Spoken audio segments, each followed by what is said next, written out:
Hello, Shardell. Hello, How are you? I'm good. How are you? Good, thank you. So, Shar, you are talking to us from Red Sauce Pizza, right? You're the owner of Red Yes, Sauce Pizza, I am. which is it on 42nd and Fremont or 47th. We 40? remember we moved. Yeah, we're on the corner of 47th and Fremont. Yeah. And you also serve hoagies, but we'll get to that a little later. Okay. Can you, before we start talking in great detail about pizza, can you just give us some background information on yourself? Tell us a little bit about where you're from and Yeah. how you got your start in food and how you ended up in pizza. Okay. Well, I graduated from Boise State University with a degree in English and a minor in video production. So that was my interest sort of before I became serious about making pizza, but pizza was my first job. Um, I worked at this place called Buck's Pizza in Vancouver, Washington for like 6 months. And it was like like a fast food kind of pizzeria. And then I got a job at Vancouver Pizza Company in downtown Vancouver, and I worked there. I became the manager there. I went through 3 different owners there. I worked there for like 6 to 7 years on and off. I would go to school and come back. And that really like ignited my pizza passion or obsession. Was working for Vancouver Pizza Company. I had so many friends. We all worked together. So it was a pizza party. And it was just so fun. And then that kind of ended, but I'd always gone back to here and there making pizza. I worked at a couple other pizza places. I graduated college, and then when I came back, I got a job in a shitty pizzeria, and then I found this couple trying to open up this restaurant in Northwest, and I opened up this pizzeria for them. And it just was a little bit problematic in being a manager for somebody that had never made pizza, ran a pizza restaurant. And then I kind of was just kind of like really disenthralled with that. And then I got a job at a Pizza Shoals. Yeah. So in that, I've probably missed about 8 different pizzerias because I've worked at so many. Oh my God. But after I got the job at a Pizza Shoals, that's when I was like really gung-ho about not just pizza, but baking and sourdough and the actual science behind it. Awesome. So how would you describe Red Sauce Pizza? Because I know there are lots of different styles of pizza. And then what makes it different from, other pizzas you can get in town? I mean, I know that's a huge question, but just give us the big picture. Yeah, I would describe our pizza as kind of Neapolitan. It's kind of a mix of like East Coast and West Coast pizza. I would say what makes us different than a lot of pizzerias here is our consistency and our interest in like always being consistent and just having checking in about the dough and just being really in tune with what we're doing. We're not just shooting out a product. We constantly change flour and tweaking the dough slightly here and there. I've kind of like never quite been like satisfied with the dough. And then when we moved, the whole dough changes. It changes to its environment. I just think that we just don't get bored of what we do. We don't settle. And I think that makes it keeps the interest of the customer. It also keeps the interest of employees. Yeah, I mean, this isn't directly related to food, but you're very community oriented too. I mean, ever since I've been going to Red Sauce when you were over on 42nd, I mean, you're always supporting fundraisers, holding fundraisers.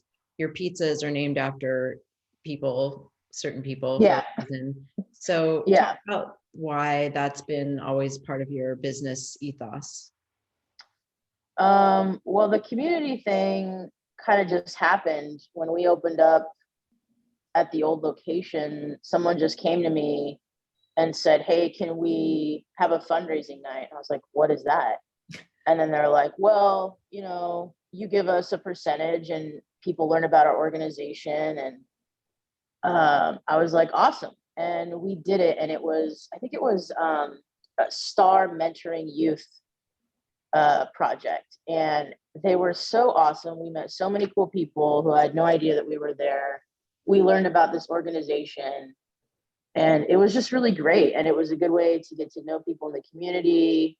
And so I just kind of became a little bit like fascinated with the whole idea of fundraising, but also like, it has to do something for your business in order for it to be successful. Right. So it does make us busier, and we are able to give back to the community. So it's like a win-win. Exactly. That's great. Yeah. You were talking a little bit about the dough, and I like to make bread and stuff. Pizza has always confounded me, and not just because I lack the necessary like equipment, but it's just, it takes a lot of practice, I think, and just like a commitment to getting it right and just paying attention to it constantly. So I don't mess with pizza. I go buy other people's pizza. But tell me what it's like. And again, I know this is a big question, but like a day in the life of working at Red Sauce Pizza, what are you doing to the dough? Like from the time you get in, like you feed a starter, and then what else goes on in the day of at Red Sauce Pizza? Like, what are you doing with that dough? I know there's a lot of other prep to be done and a lot of other production, but just tell me a little bit more about the dough. Yeah. Well, the dough is the most important thing. So we actually don't use a starter. We do a pouliche, which is similar to a starter, but we use a tiny bit of commercial yeast. And I can talk about like why I do that. But Yeah, go for it. A pouliche is equal parts flour and water with a tiny bit of yeast, and you want that to sit, somewhere between 10 and 14 hours to get that flavor and that texture and all those wonderful things you're looking for in your crust. So that starts the night before. We usually do it last thing that we do here at about 8 p.m. And then at about 9:30, you come in, check where the pouliche is at, making sure that it's risen enough. Same thing, same properties as a starter. If it doesn't float, if it doesn't look right, if it doesn't smell right, you're not going to make pizza. You're not going to make bread. So we'll start the mix at 9:30 a.m. We only have a 20-quart mixer, so we make 6 batches of dough. We just bought a 60-quart mixer, so we're recalculating all. Yeah, we've operated for 5 years with a 20-quart mixer. But I did that for several reasons. I wanted the dough to be at different stages, so it all wasn't, ahead or behind, and you can manipulate it more that way. Maybe not manipulate is the right word, but you could try to control it as much as possible. But yeah, and so then we mix the dough, flour, yeast, sea salt, and water, and the temperature is always changing of the water, according to the weather. Also according to a lot of other variables. We have this concrete building back here that's really given us some trouble, so we're putting in some ventilation to equalize the temperature, so we don't have to turn the heat on or open the windows, and just be more like streamlined. But and then throughout the day, you are stretching and folding every half an hour. Up until 1:30, and then you're going to bench and shape the dough, and it's going to go in the dough bins. And then from the dough bins, it's going to either go in the fridge or it's going to sit out, depending on. We keep a dough log, so the crew at night will leave the day person a log. How does it stretch? Did it have spring? Was it crunchy? What was the weather like? Was it loose? Was it gassy? And that way, I'm not hearing 3 days later, "Oh yeah, that was shitty dough on Monday," and I'll be like, "Wait, what?" that'll happen once and that'll never happen again. So we just have this log that we can communicate back and forth to. The yeast is the last thing that I'll change, because there's a lot of other variables. We have a very tiny bit of yeast that goes into the dough. So that's the last thing that you'll troubleshoot. We just got new flour, and I'm always kind of playing with how much of this flour, how much of that flour, because I want, is it crunchy but not too chewy? And if that's flour affects, those things. So just constantly, it's a changing thing. I don't do the same thing even seasonally. I think the hydration might change. Different lots of flour and how it's milled. Whoever's milling the flour, that'll change. That's why I've changed flours so much, is because I'll use one and then it becomes inconsistent for me. I've tried everything I can do, and so I kind of move on, or maybe I just want to try something new. But yeah, right now we're really happy with the changes that we've made recently. Okay, but so the dough can be finicky, is not the right word, but it changes based on the different variables like weather and temperature, temperature, stuff like that. But humidity is a big one. Yeah, but you're at a point where you can troubleshoot all of those things confidently. Like, what to do if it was a little gassy 4 hours ago, or if it wasn't elastic enough, or whatever. How many years, how long did it take you before you basically you become one with the dough? You just know what to do. Well, when I was at a Pizza Shoals, Brian taught me a ton about fermentation and sourdough and the science behind it. And a lot of it, for me, I'm a visual learner. So I can watch somebody do something and I'm very good at mimicking it. When I kind of learned to make sourdough bread with a really high hydration, I think that's when everything kind of clicked for me. I did a solid year of just making bread.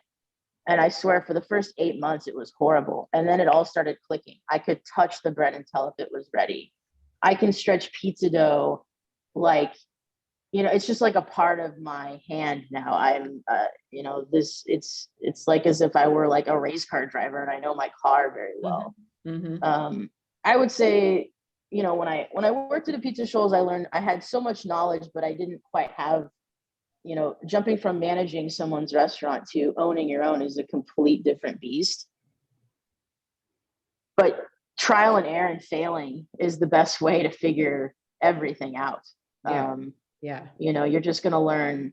I'm very good at adapting, and I'm quick on my feet. And I think that I've just had every possible thing happen. I remember one time someone did the pouliche at night, and they stacked all the pouliches on top of each other, and they all shot off all against the wall, and the heat was blazing all night. So not only were we not open, but this pouliche was stuck to the wall, crusted. I had to scrape it and sand repaint the wall, and it was just like, that sounds like something I might do.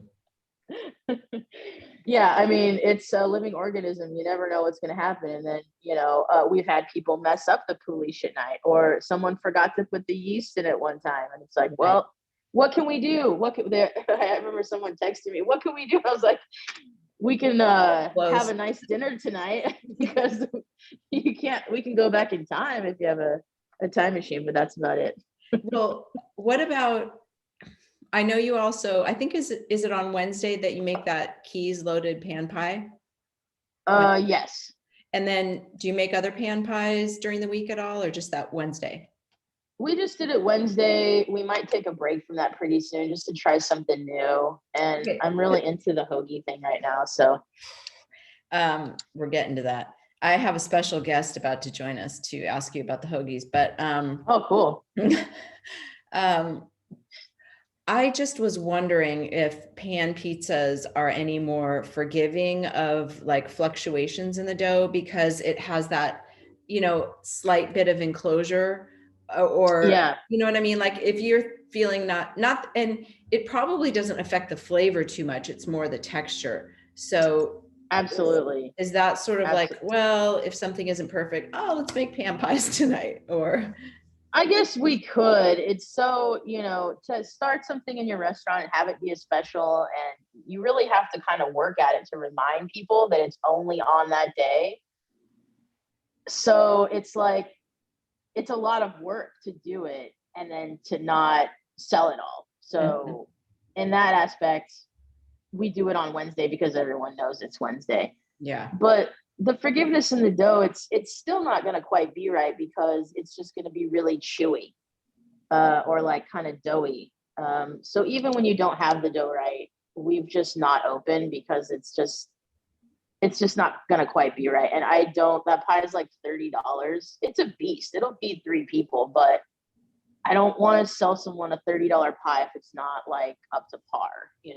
Yeah. Yeah.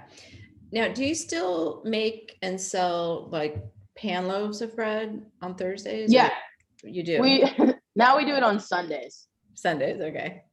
Yeah, but we're using that Karen Springs Trailblazer for the sourdough, and it's like blowing my mind right now. I love that flour for sourdough. Yeah, that flour is amazing. Matt gave me some a couple months ago, and well, it also exploded my starter, but it made Yeah, the only loaf that rose above like 3 inches it's in my happy. kitchen. Um, okay, so I'm wondering about the bread because it seems like a good way to um, be able to deal with maybe excess. I mean, do you have excess dough? You can't just like keep fermenting it, right? Like if you didn't sell a certain amount of pizzas, are you like, great, now we're going to have a ton of loaves on Sunday, and then you'll just like put out announcements? No. No, so the sourdough is a complete different dough Oh, than the okay. pizza dough. I So mean, this sourdough, we is, use the sourdough. I feel so dumb for asking it, but I gotta No, no, ask. no. Yeah. No, I'm glad you did ask. It's completely different, and um, people always ask me why I don't use sourdough for pizza, and my answer is there's a couple different things. I think a pouliche makes a stronger dough, and it makes it easier to stretch for a more consistent product, especially if you're doing like a 16 or 18-inch pizza. A pouliche does make, I think, the crust crunchier than a starter does. Like you'll notice, like Lovely's and Scotty's is a little more chewy than it is crunchy, and they Yeah. both use a starter. And I love the flavor. It's just the different properties of what you think is your ideal pizza. Yeah. Yeah. I've had some people say to me like, oh, I don't like sourdough pizza because it's bread pizza, and I'm like, okay, yeah. I mean, I like the flavor, but it does get like super heavy. Well, and it just depends, and it's harder to, I mean, to control the starter. A starter is more finicky than a pouliche because a pouliche you start over every day. Besides, like the container and you know the organisms on that, but it's just like it's a preference. I enjoy both, but the sourdough bread is also the same bread for the hoagies. Yes. Yes. Yes. Okay. So I imagine you don't have much time off. Mm, now I do. I haven't been in service for quite some time, but I just come in, and during COVID, I took myself out of service so that I could be more like helpful to everybody here and making sure everybody has what they need and kind of like monitor those like safety things and stuff like Mhm. that. But yeah, I don't work in service anymore. I cover for people that have to call out, or have like, over this year, there's been like more mental health stuff go on. So I encourage the employees to call out and use their sick time, even if it's for mental health, because this has been such a messed up year and, Yeah. and hard in so many ways. So yeah, I found that now I just cover shifts. I might have to work like a Monday here and there, but it helps me run the business so much better, and I'm able to be a better boss when I'm not in service. So I've pivoted this year when we moved, and we got it a lot busier than we were at the old location. Okay. We got about 30% busier. So I have a business coach that we have all these goals and we just slowly but surely like work on them. And this was the goal. And this has been the best year. I mean, despite being in a pandemic, the best successful year that we've had. So I'm going to run with that for a while and see Awesome. how it works out for me. Awesome. Yeah, thank you. Coaching is always great, but you must have a certain level of confidence in your team, obviously in your team now. You don't even come in like Joey from Nanaveau here in Vancouver. He doesn't do like production or service either, but he does come in every day to like look at the dough, you know what I mean? He actually does the dough. He'll shape it and stuff like that, but you don't even need to do that. Oh no, I'm in every day. I live just down the street. I'm very much here, just in different ways. But yeah, I do feel the dough every day. Yeah. But I also have an extreme amount of confidence. I mean, I have an amazing staff that has gone above and beyond. They really care about what they're doing. They enjoy making pizza.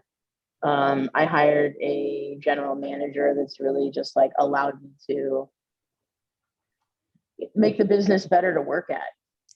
Because that's what it's all about, is making the employees happy and taken care of, and then they take care of the business. So I'm just so focused on that. It's actually come full circle. I lost one employee during COVID, and we were open the entire time, safely. And so that's like a huge accomplishment. Oh yeah. It's been challenging mentally and physically. Yeah. Okay. I think I'm going to share my screen with you. And I thought we would pop over to Red Sauce Pizza for a second. There you are. And now this right here, these hoagies are incredible. I was going to wait for my special guest to come comment on them, because I'm not sure exactly when you started offering these hoagies, but I ordered them pretty soon after you started. Here's the classic Italian. Now, look at the shape of these and how you have managed to get like 10 pounds of ingredients into half a roll here. And they're so nicely layered, but that is gorgeous. Anyway, so I brought it home, and I'm going to stop sharing for a second. I brought that hoagie home, and I think for myself, I got the vegan meatball, or the vegan one.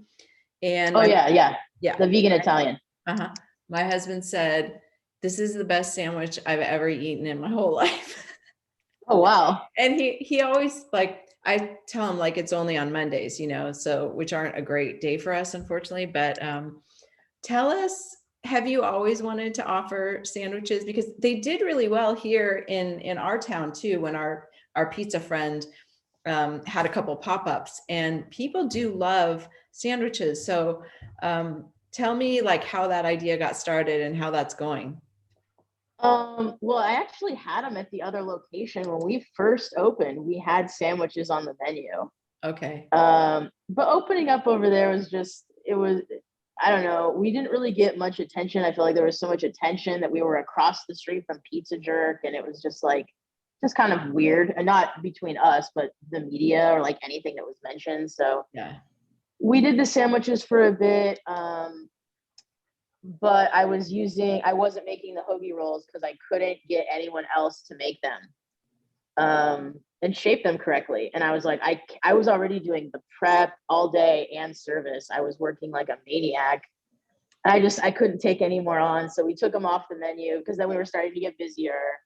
And then when we moved over here, like I had this place was an old customer, one of my best favorite customers at the other place, owns this property. And for years I'd come over, and she's like trying to get me to rent it, or if it would work out. It just didn't quite work out. And then the place that was here went under. Oh yeah. And my landlord over there was a nightmare. And so I was like, I pulled the trigger, and everyone thought it was a bad idea, and we moved over here. But all the equipment from the old restaurant that went under here had to be left, and the landlord gave it to me. And so there's this building and there's a commissary building in the back. We're talking before this, the restaurant that I took over, this is kind of confusing. They were only here for 6 months. The place before that was there for 12 years. So they bought it from this other place. And there was, I've never seen so much kitchen equipment. I just kept pulling it out and putting it on the street for free, calling all my buddies. And I came across, I'm getting to the hoagie rolls. I came across this little tray, and it was mini loaves of bread about like that big. Yeah. And I like looked at them, and they were the nastiest trays. They were disgusting. I mean, they like, you touch them and they were just disgusting. And I was like, it's like a mini loaf of bread. I wonder if this would work for the hoagie rolls. So I looked up what it was. I went online and I bought like a dozen trays, and that was it. The rest is history. Now we all shape the hoagie dough because it's so easy. You just put it in the pan, it forms itself overnight. Yeah, I could totally do that, right? Mm-hmm. Yeah. And It so shapes that it itself. Shaping is hard. It does. Yeah. Shaping is hard. Getting that's that something tension, you know? Yeah. Tell me about it. So you have still on Mondays, and you usually do 2 sandwiches, right? The Italian. It's Mondays and Tuesdays now. Oh, okay. And we do the vegan Italian, we do the vodka meatball, and excuse me, occasionally I throw a special in, but the crew's been like, stop doing the special. It's too much right now. So I'm trying to like not piss them off. Yeah, I think that's funny. Hey guys, we have 10 specials today. Aren't you excited? Fresh bacon for every sandwich, fried to order. You did like a turkey sandwich a couple of weeks ago, didn't you? Or last week? Yeah, we did it the last 2 weeks, and it was the house sourdough just sliced, you know, a nice typical turkey sandwich. I kind of like I feel like how I get my sandwich inspiration is like, I'll have a sandwich at Grand Central and I'll be like, this could be so much better and this is what I want. And then I just try to execute that, to be honest. Yeah. That's a good plan. So my guest is here. You want to come ask your question? Come say He's hi. here. Hi, Yeah. Shar. It's Mike. How How are you you? doing? Good. How are you? I'm doing great. I just wanted to ask you, the sandwich that we had that one day was the most beautiful, tasty, and delicious sandwich. And I think I asked you at the time, where I told you how good that was. But how did you come up with such a flavorful sandwich? And do you think that sandwich is, I think that sandwich is different from other people's sandwiches with the flavor explosion. You know what I mean? Yeah. Well, I did tell this to Sue the first time you had it is, so when we have the hoagie, we tear out some of the bread. Yes. Which when I first started doing this, I think the staff thought I was an idiot because I spent a day and a half making these hoagies. And now I'm ripping the insides out. But the insides, we save them and we dip them in olive oil and vinegar, and it's great. Oh. That's what it is. So what do you do with the stuff that you take out? What do you roll that up in We just balls eat it. Feed the birds? We just eat it. You we eat it as ourselves. tasty as can be. I actually modeled this sandwich. I'm a longtime Subway fan from when I was a kid. Yeah. This is my spicy Italian. Unbelievable. It really is. I mean, Subway used to be awesome back in I won't say awesome, but it was pretty great back in the day. And I just love that, you know, so you got to have a sopressata. You have to have bologna or mortadella. Yeah. And then pepperoni. That's what they put pepperoni on theirs. And They do. I love pepperoncinis. I'm a huge oil and vinegar. All the I'm way. obsessed with oil and vinegar. If I make the sandwiches often, I get a few complaints that I've overjuiced it, and that's okay. But I wanted a sandwich that you can eat half and you can put in the fridge, and it might be a little soggy, but it's still good. And like, that's what I was going for, because it's almost better when you let the sandwich get at room temp, you know, I Yeah. kind of marinate there for a little bit, but still tasty and not, I want it to taste like something, you know? Well, thanks for that. I want to bow up, but make sure you keep that You're on welcome. the menu. Okay, well, I'm trying to do it more days per week, so When's the thank you next for time that. that sandwich is going to be on the menu? Monday. Mondays and Tuesdays. Okay, thanks a lot. Well, you take care. Enjoy your interview. Nice seeing you. Yeah, same here. Bye. Bye. Okay, and who is Hank, by the way? Hank is Hank somebody's big dog? Hank is my dog. Yes, Hank is my dog. Oh, so you just got a second dog. How are they getting along? Well, actually, it's with my kind of ex-partner, and she has Big Hank right now, and so she needs to keep Big Hank, and that's why I was like, oh, I need to get a puppy. So, I didn't mean to get into they hang out. Yeah. They hang out, Yeah. which is pretty cool. Very cool. Okay. What about, do you have any advice for young people that are just super gung-ho to like open up their own business? What should they do first before they do that? I mean, like 1,000 things. No, yes, you should get a job from the ground up and learn everything about a restaurant, manage it. So often people own restaurants without even managing a restaurant. You just got to know the ins and outs. Mainly you have to know how to manage people. Actually, the food is not the hardest part. People, food can be, it takes, you'll lose employees ultimately if you're not a good leader or you don't treat people well. Right. So I would say learning management skills, not just how to boss people around, but you have to learn to do the job, even like the dirty jobs. And then I think people like respect you more. I would say my number one advice would be to, you need on-the-job experience, but also I took courses at Mercy Corps, and that was yeah, Mercy Corps, they're great. Yeah, they actually loaned me the money to start Red Sauce. I got a $20,000 loan, and without that, I would not be open.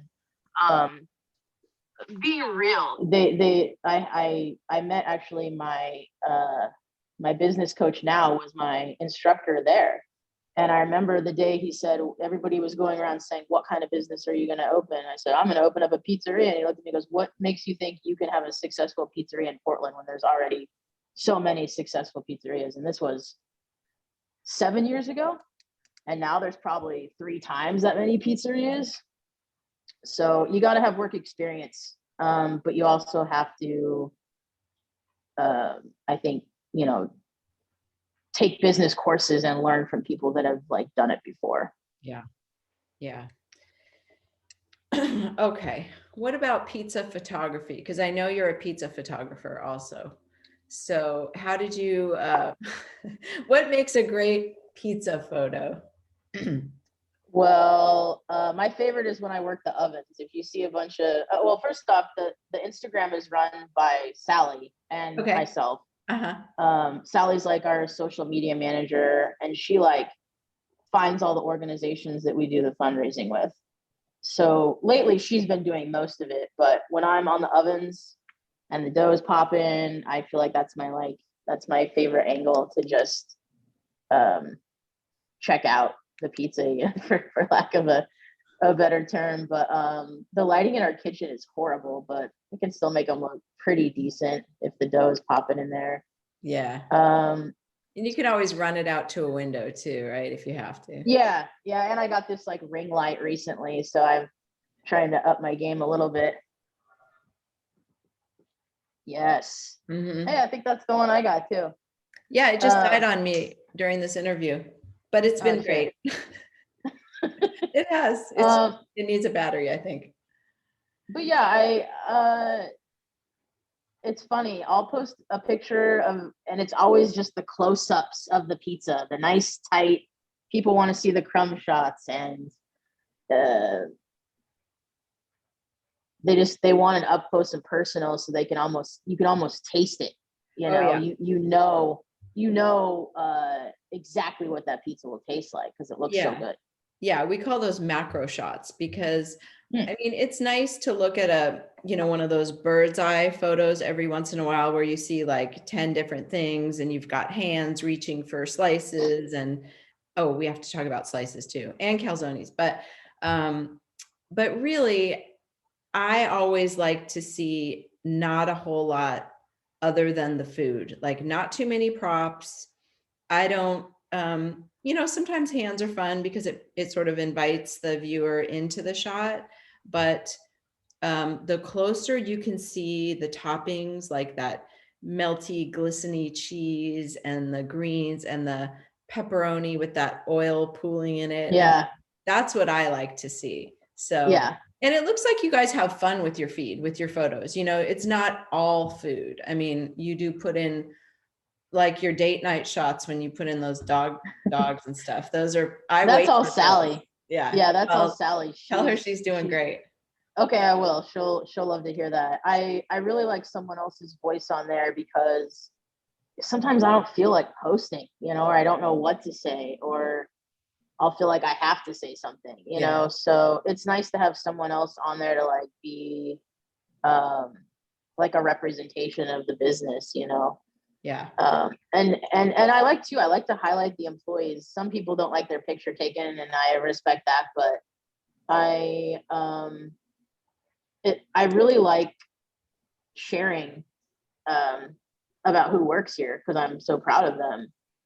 And people want to hear about that. I mean, they Yeah. want to see the food, but they also, I know for myself, I'm actually interested to know about the people that work there and what do they do. And I like getting to know the people, that work at places that serve the food that I eat. I just think, I don't know, my parents were that way. Like, I just remember growing up, we used to drive across town to go to these like hole in the wall places. And my parents would, some of these people like became almost like family to us, like, Yeah. and my, they knew my son and they knew like my sister's family. And it was, so that's just something that's like ingrained in me. Like, my husband says I'm nosy, but really, I'm interested. So, and also I think I've worked in restaurants before too, not for very long. And I just know it's like no joke. You know what I mean? Like, it's not easy work. But it's fun at the same time. It's like a love-hate relationship. Not hate, that's too strong of a word, but yeah. Well, there's ups and downs, Yeah. It can't all be like a bed of roses. It can't all be roses and lollipops. Yeah. And I just try to make the environment here positive because I've worked in really negative environments. So I really try hard to like make people feel comfortable and welcome, but also like I have really high expectations. So, there is a lot to ask for, but I think if you provide a better working environment, then it makes it easier to like learn.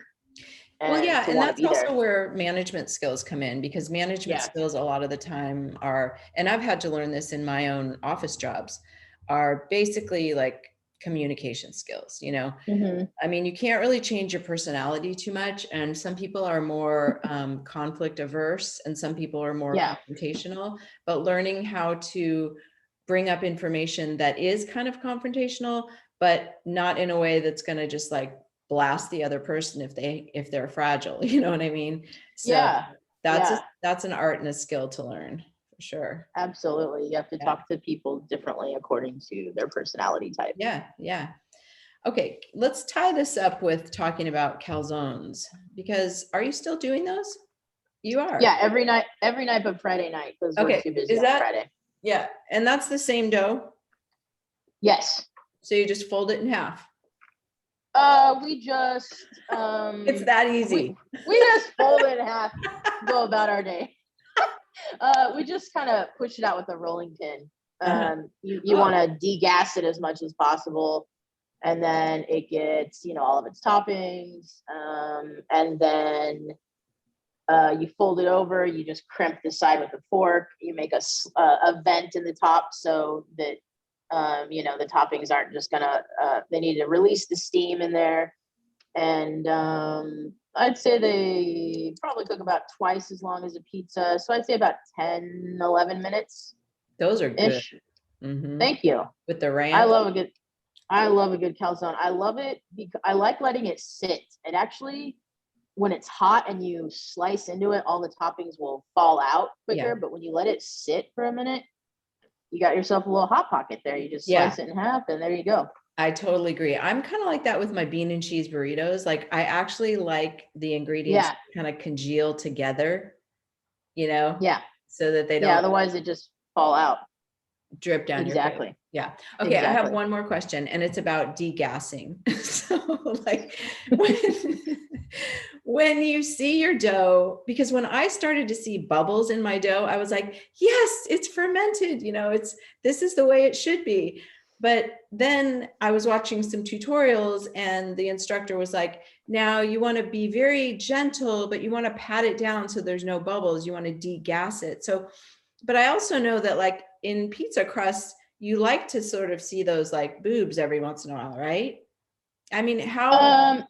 You want consistency. If you've got like a giant bubble over here, then you're probably you're over fermented, I would say. So you want consistent bubbles with like a nice brown. When you've got black char and huge bubbles, your dough is overproofed. Okay. And when you're overproofed, you can't really fix it. But when you're underproofed, you just give it more time, right? Yeah. Yeah. You could give it more time, or you could like move the dough in front of the oven or like a warmer place. That's about all you can do at that point. Make breadsticks. But when you are degassing, there's a fine line. You don't want to beat the hell out of the dough, but any large bubbles you do want to pat out, otherwise they're just going to blow up and get burnt. So like when I'm hiring someone new and we're going through the stretching process and training them, the first initial reaction is to beat the hell out of the dough and make it flat. And I'm like, no, it's you want to pat it. You don't want to like beat the hell out of it, because you've spent all day building up all these gases, and making this dough feel alive so you can like hit it. And it feels like it's, like when you're checking a watermelon out in the produce stand, you tap it, how it should feel. The same could be said for dough. But yeah, you want to degas it, but you don't want to beat the hell out of it. Got it. So just because you've patted down the bubbles, there's still plenty of gas in there. You just can't see it. But you can see it. You could probably still see it. You'll see the nice little as the landscape of the dough when it's stretched out, and you'll see all those little bubbles in there. Just not huge bubbles. Gotcha. But you'll see it and you'll feel it. I probably won't. But lots of other people will. I think you will. Maybe. I don't know. Okay. Well, I'm happy to hear that things are going well and that you're growing. And thank you. I love that new space. So thank you. Yeah, we got a backyard area that we're opening up soon, and some lady drove into our building, so I decided to put in a takeout soft serve window where she broke the window. So it's kind of turning something bad into something good, I guess. Oh, yeah. I saw a post about that. I mean, all I saw was like a soft serve figure, but I didn't read the caption yet. So are you going to be having soft serve for the summer? Yeah. It should be done in about, we're building a little counter and everything. So it'll be done in about a month and a half. That's going to be amazing. It'll be fun because I also, the general manager, she's a baker. She does all the cakes in-house now and the cookies and all that. And so she's going to come up with all these in-house toppings, and she's an amazing baker. So that'll be really fun. Yeah, I'm glad you brought that up, because I also noticed that you'd been posting desserts like that funfetti layer cake. And I'm like, yeah, she makes it all. So you tagged a baker, and I thought, oh, she just got it from someone that's got a bakery somewhere. But that's someone that works for you and is now regularly making desserts. That's Leah. Yeah, she's the general manager. Awesome. Yeah, she my favorite is the German chocolate. I'm like obsessed with that cake. But yeah, she has a lot of baking experience, and we used to get the ding dongs, as you probably recall, from Treat. But then we kind of had to take a break from a little bit, just COVID's crazy, and also when they have summer and they do ice cream, they don't have time to make us 80 ding dongs a week, and we just kept selling more and more. So then I was like, Leah, maybe you could make us cakes. So that's turned out to be way better. Oh, you just disappeared. There sorry. you are again. I'm back. Sorry. Okay. All right. Well, it's all good news. So I think that about wraps it up. Thank you so much for joining us. Yeah, thank you for having me. It was really nice to catch up with you. Yeah, same here, Shar. Okay, take care. All right, you too. Bye-bye. Bye.